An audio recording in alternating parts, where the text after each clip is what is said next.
Good morning students. तो आइए बच्चों, आज हम अपनी हिंदी प्रोज बुक का चैप्टर नंबर 1 यानी कि लेसन 1 प्रभाती शुरू करने जा रहे हैं। ठीक है, तो आइए फिर इसको स्टार्ट करने से पहले मैं आपको इस चैप्टर के बारे में कुछ बता देती हूँ। प्रभाती जो हमारा पार्ट है ये कविता है और ये कविता रघुवीर सहाय जी द्वारा लिखी गई है, यानी कि इस कविता के कवि का नाम रघुवीर सहाय जी है। ठीक, अब इस कविता को शुरू करने से पहले मैं आपको ये बता दूं कि इस कविता में रघुवीर सहाय जी ने किस चीज़ का वर्णन किया है। आप ये सब यहाँ पे भी पढ़ सकते हैं और मैं कुछ आपको एक्सप्लेन भी करूँगी। आइए पढ़ते हैं। सूर्य उदय होते ही चाँद और तारे आसमान से विदा लेते हैं। सूर्य की प्रथम रश्मि मतलब उजाला धरती पुत्रों का माथा सहलाकर उन्हें उठा देती है। श्रमजीवी निकल पड़ते हैं अपने कार्यों की ओर। श्रमजीवी यानी कि मेहनत करने वाले, श्रमजीवी यानी कि धरती के पुत्र। यहाँ धरती के पुत्र, यहाँ किसकी तस्वीर आपको दिखाई दे रही है? किसान की। ठीक है, तो यहाँ पर जो श्रमजीवी किसे कहा गया है? किसान के लिए कहा गया है। अब देखिए, थोड़ा सा इस पोएम के मैं आपको इसको पढ़कर भी बताऊंगी और हम एक एक स्टैंजा इसका समझाऊंगी भी। लेकिन उससे पहले मैं आपको ये बता दूं कि किस चीज़ का इस पोएम में किस चीज़ के बारे में बताया गया है। आइए देखते हैं। देखिए, ये कविता हमें ये प्रेरणा देती है कि सूर्य उदय होते ही चाँद और तारे कहाँ होते? आसमान में होते हैं। तो चाँद और तारे जो हैं वो आसमान से विदा ले चुके हैं। भाई, जब सुबह होती है, हम रात में देखते हैं तो आसमान में क्या होता है? चाँद और तारे। और जब हम सुबह उठकर देखते हैं तो वो वहाँ से विलुप्त हो चुके होते हैं, जा चुके होते हैं। तो यहाँ पर उसी समय का वर्णन किया जा रहा है। कवि कर रहे हैं कि जो है सूर्य उदय होते ही चाँद और तारे जो हैं वो आसमान से विदा ले चुके हैं, विलुप्त हो चुके हैं। और सूर्योदय की प्रथम किरणें यानी कि सूर्य उदय होते ही सुबह की जो किरणें हैं वो किसान या श्रमजीवी यानी किसान का क्या कर रही है? सिर सहलाकर उन्हें जगाती है और श्रमजीवी अपने कार्य की ओर निकल पड़ते हैं। ठीक है, तो वो प्रभात का मतलब होता है सुबह का समय। सुबह को प्रभात कहते हैं। ठीक है, तो बच्चों, अब मैं ये कविता आपको पढ़कर सुनाऊंगी और समझाऊंगी। आइए देखते हैं। आया प्रभात, चंदा जग से कर चुका बात। गिन गिन जिनको थी कटी किसी की दीर्घ रात। अनगिन किरणों की भीड़ भाड़ से भूल गए पथ और खो गए वे तारे। अर्थात कहने का अर्थ ये है कि प्रभात यानी कि प्रभात के आने से किरणों के प्रकाश में तारे जो हैं वो छिप गए हैं। ठीक है, मतलब कहने का अर्थ ये है कि प्रभात के सुबह के होने से सुबह की जो किरणें हैं, मतलब सूर्य की जो किरणें हैं, उनमें कौन खो गया है? कौन विलुप्त हो गए हैं? कौन छिप गए हैं? तारे। ठीक है, अनगिन तारे और चाँद जो है वो छिप गए हैं, वो दिखने बंद हो गए हैं। ठीक है, तो कहने का मतलब ये है कि सुबह आया प्रभात यानी कि सुबह हुई और जो चंदा जग से कर चुका बात, जो रात में जो चाँद की और आसमान में क्या होते हैं? चाँद और तारे, उन दोनों की जो बातचीत है वो ख़त्म हो चुकी है, वो समाप्त हो चुकी है। और गिन गिन जिनको कटी किसी की दीर्घ रात किसकी? श्रमजीवी की, किसान की। दीर्घ मतलब लंबी रात। गिन गिन करके जिनकी कटी थी रात। ठीक, अनगिन किरणों की भीड़ भाड़ से भूल गए पथ और खो गए वे तारे। तो यानी कि कहने का मतलब ये है कि सूर्य उदय होने से, सूर्य के आने से, उसकी जो किरणें हैं उसके प्रकाश से क्या हुआ? तारे और चाँद जो हैं वो चाँद जो है वो विदा ले चुका है और तारे जो हैं वो छिप गए हैं, दिखने बंद हो गए हैं। क्लियर? आइए नीचे देखते हैं। अब स्वप्न लोक के वे अविकल शीतल अशोक पल जो अब तक थे, फैल फैल कर रहे रोक, गतिवान समय की तेज चाल, अपने जीवन की क्षणभंगुरता से हारे। आइए मैं आपको अब इन शब्द के अर्थ बता दूँ। स्वप्न लोक का मतलब होता है सपनों की दुनिया, ठीक है। अविकल बेचैन ना करने वाले, ठीक है, अविकल जो व्याकुल ना करें, बेचैन ना करें, ठीक। गतिवान का मतलब क्या होता है? चलायमान, जो चलता रहता है। क्षणभंगुरता का मतलब है जो बहुत जल्दी समाप्त हो जाए, नष्ट होने वाला, ठीक है। तो अविकल, अब स्वप्न लोक के वे अविकल शीतल, अर्थात वे स्वप्न लोक के अविकल शीतल यानी सपनों की दुनिया, यानी वे सपने जो धरती पुत्र, मनुष्य, किसान, कुछ भी कह सकते हैं, देख रहे थे, जो उन्हें शीतलता, मतलब वे सपने, देखिए जब रात को सोते हैं तो सपने आते हैं, स्वप्न लोक की दुनिया में हम खो जाते हैं। तो वो सपने कैसे होते हैं? वो सपने अविकल होते हैं, यानी कि कैसे होते हैं? अविकल, जो व्याकुल मतलब नहीं करते हैं, ठीक। जो शीतलता यानी कि हमें अच्छे लगते हैं, ठंडक प्रदान करते। अशोक यानी कि शोक से दूर, यानी कि दुख से दूर होते हैं।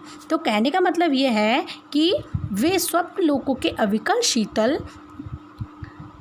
वे सपने जो धरती पुत्र, ठीक, देख रहे थे, मनुष्य जो है वो देख रहे थे, जिन्हें देखने से उसे शीतलता मिल रही थी, उसे सांसारिक दुख से दूर थे। मतलब उन सपनों में अगर वो किस जो श्रमजीवी हैं वो उस अगर सपने की बात करें तो मनुष्य सपनों में खो जाता है, ठीक है। तो उस अविकल शीतल से क्या कर रहे हैं? दुखों से दूर वे जो उसे रोक रहे थे, ठीक है। तो कौन रोक रहे थे? वो सपने श्रमजीवी को जागने से रोक रहे थे, ठीक है। अपने जीवन की क्षणभंगुरता से हारे।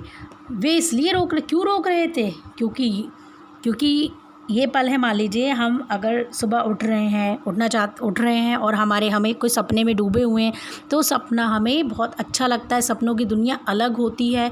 लेकिन ये तो सब जानते हैं ना, सपने कैसे होते हैं? क्षणभंगुर होते हैं, मतलब तुरंत अब हम जागे और सपना ख़त्म, समाप्त, ठीक है।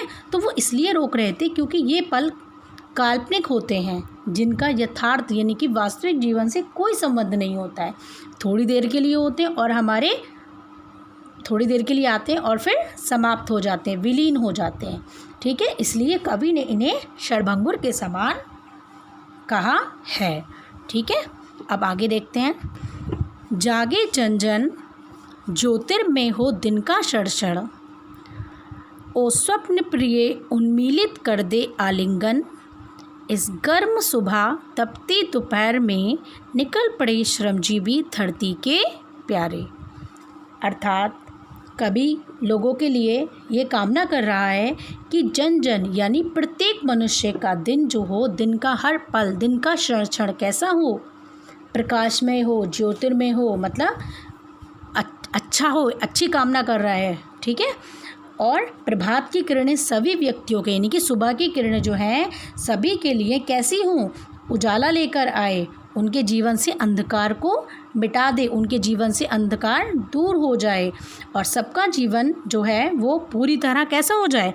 विकसित हो जाए, ठीक है, विकसित हो जाए और कोई भी दुखी ना रहे, ठीक है। मतलब कहने का मतलब ये है कि कवि ये कामना कर रहा है लोगों के लिए कि प्रत्येक मनुष्य का जीवन जो हो वो प्रकाशवान हो, सुबह की जो किरणें हैं, प्रभात की किरणें हैं, वो उसके जीवन में उजाला लेकर आए, ठीक है, और उजाला लेकर आए और उसके जीवन से किससे मिटा दे? अंधकार को मिटा दे और उसके जीवन को पूरी तरह विकसित कर दे, यानी कि अच्छा कर दे, मतलब उसके दिन का हर पल अच्छा हो, ये कामना कवि कर रहा है।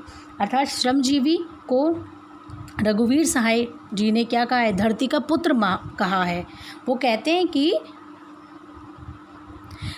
क्या कहते हैं कि गर्म सुबह, मतलब गर्मी की गर्म सुबह होती है और तपती दोपहर में क्या होता है? श्रमजीवी अपने काम को निकल पड़ते हैं, अपनी जीविका कमाने के लिए निकल पड़ते हैं।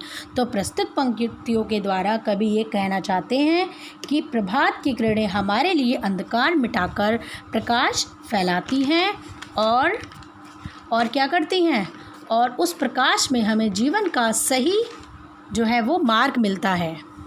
ठीक, तो क्या होता है कि जब हमें सही मार्ग मिलता है तो हम कर्मशील बनते हैं, यानी कि काम को करने वाले। कभी कहता है कि सूर्य की किरणों के उजाले में सभी लोग अपनी ये कामना करता है कि कभी ये कामना, यहाँ पर ये कामना भी हो रही है कि कर रहे हैं कभी कि जो सूर्य की किरणों के उजाला है उससे सभी लोग जागें और उस नींद छोड़कर, अपनी नींद छोड़कर कि उस अपने सपनों की दुनिया को छोड़कर क्या करें, अपने कार्य की ओर आगे बढ़ें और कर्मशील बने। ठीक है, अर्थात कवि का कहने का जो तात्पर्य है वो ये है कि जो सुबह की किरणें हैं वो मनुष्य को क्या करें, मनुष्य को कर्मशील बनाएं, उसके जीवन से अंधकार को मिटा दें। ठीक है, तो अब आइए इसी पोयम के आधार पर हम कुछ शब्दार्थ भी देख लेते हैं जो पोयम के से लिखे हुए हैं। यहाँ पर देखिए, दीर्घ का मतलब लंबा समय भी होता है, लंबी बड़ी कहते नहीं है। ठीक, तो दीर्घ का मतलब लंबा भी है बड़ा भी है। स्वप्न लोक, सपनों की दुनिया कैसी होती है, क्षणभंगुर होती है, नष्ट होने वाली होती है। अविकल, जो व्याकुल बेचैन ना करें। ठीक है, जो व्याकुल ना करें।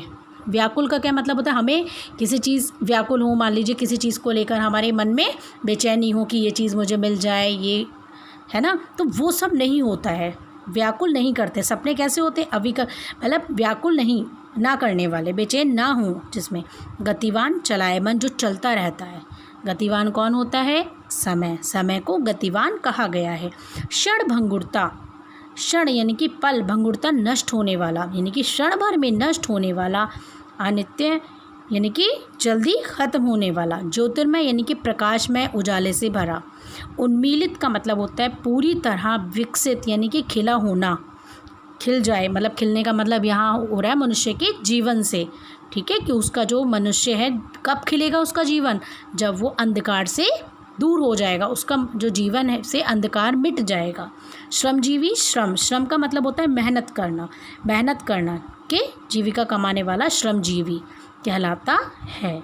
ठीक है, तो ये देखिए, ये आपके कठिन शब्द स्वप्नलोक, क्षणभंगुरता, ज्योतिर्मय, उन्मीलित और श्रमजीवी।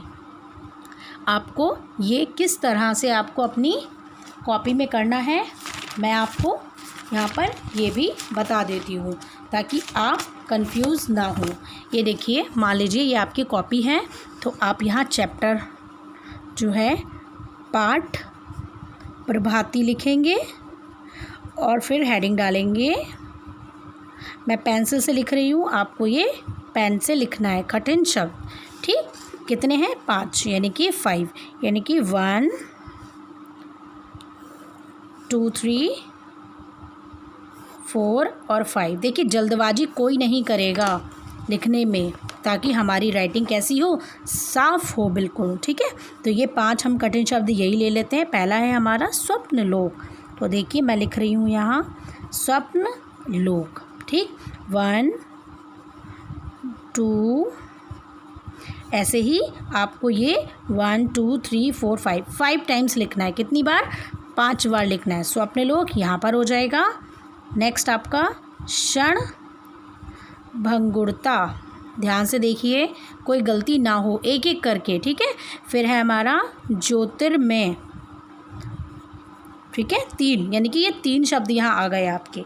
ठीक है, आप ऐसे भी कर सकते हो कि यहाँ पर एक 5, जहाँ 1 2 3 4 5 के बाद एक लाइन छोड़कर यहाँ एक क्रॉस लाइन बना देंगे और यहाँ पर हम अपना एक लाइन छोड़कर नेक्स्ट लिख लेंगे। नेक्स्ट हमारा है उन्मीलित। ठीक है, तो यहाँ हम लिखेंगे उन्मीलित, और हमारा एक लास्ट और कौन सा बचा है, श्रमजीवी। श्रमजीवी, क्लियर है इतना? इस तरीके से आपको कठिन शब्द करने हैं। कोई भी नंबर नहीं डालेगा, 1 2 3 4 5 इस टाइप से कोई कुछ नहीं डालेगा। इस हेडिंग को आप स्केच से अंडरलाइन कर सकते हैं। ठीक है, मेरे पास स्केच, अभी मैं आपको एक स्केच लाइन से इसको अंडरलाइन करके दिखाती हूँ, लेकिन आपको जो है ये बहुत ही राइटिंग का बहुत ज़्यादा ध्यान रखना है, ठीक है। तो ये आप इस तरीके से अपना काम और अच्छे से कर सकते हैं। और ये सारे शब्द अर्थ भी आपको नेक्स्ट पेज पर करने हैं, ठीक है। वो भी मैं आपको बता दूं कि शब्द और अर्थ लिखते टाइम आप क्या करेंगे, एक शब्द लिखेंगे, मान लीजिए पहला शब्द है हमारा दीर्घ, दूसरा, पहले सारे शब्द लिख लेंगे एक लाइन छोड़कर और कोई भी नंबर नहीं डालेगा, दीर्घ। फिर है आपका स्वप्नलोक, क्लियर। ये सब लिखने के बाद आप स्केल से लाइन ड्रॉ करेंगे और फिर उसका अर्थ उसके सामने लिख देंगे। इस तरीके से आपको अपनी चैप्टर नंबर 1 यानी कि प्रभाती कविता का काम करना है, क्लियर।